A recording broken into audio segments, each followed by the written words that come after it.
Sebelum saya mulakan cerita, tolong saya untuk subscribe channel ni dan aktifkan notification supaya tidak terlepas dengan video yang seterusnya. Kisah legenda Bujang Senang. Di Sungai Batang Lupar, Sarawak, hidup seekor makhluk yang menjadi mimpi ngeri penduduk selama bertahun-tahun. Namanya disebut dengan penuh gerun, Bujang Senang.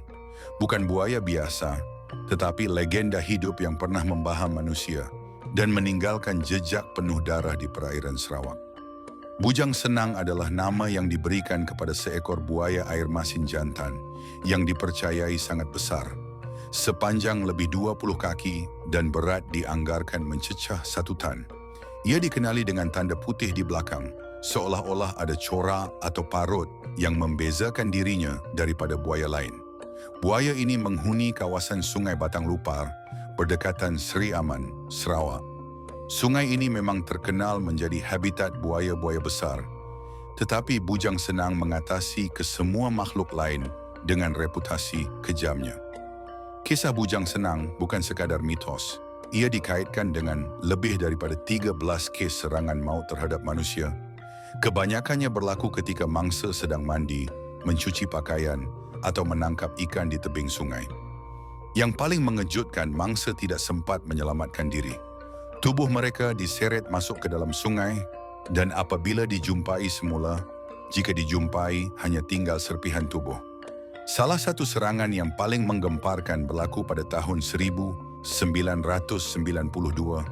apabila seorang wanita dari Kampung Tanjung menyerahkan nyawanya kepada reptilia itu. Kejadian itu menjadi kemuncak ketakutan penduduk dan membawa kepada operasi memburu besar-besaran oleh pihak berkuasa Sarawak. Selepas siri serangan kejam, penduduk kampung dan pasukan keselamatan melancarkan operasi menjejak dan membunuh buaya tersebut.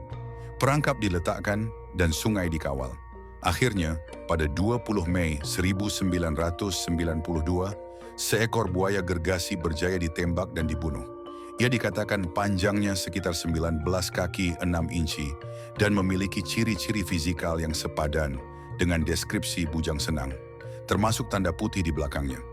Buaya itu diangkat menggunakan kren dari sungai dan menjadi tontonan ribuan penduduk kampung. Ada yang lega, tapi ada juga yang percaya itu bukan Bujang Senang yang sebenar. Bagi setengah orang di Sarawak, Bujang Senang bukan sekadar buaya, tetapi roh pembalas dendam. Menurut kepercayaan tempatan, buaya itu dikatakan penjelmaan pahlawan Iban yang dibunuh secara kejam dan bersumpah untuk kembali sebagai makhluk yang membalas dendam. Ada juga cerita bahawa Bujang Senang bukan hanya seekor, tetapi satu keturunan buaya penjaga sungai yang tak akan pernah pupus.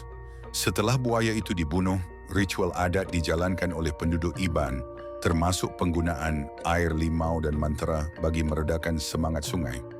Walaupun buaya itu telah mati sejak 1992, nama Bujang Senang masih disebut hingga ke hari ini.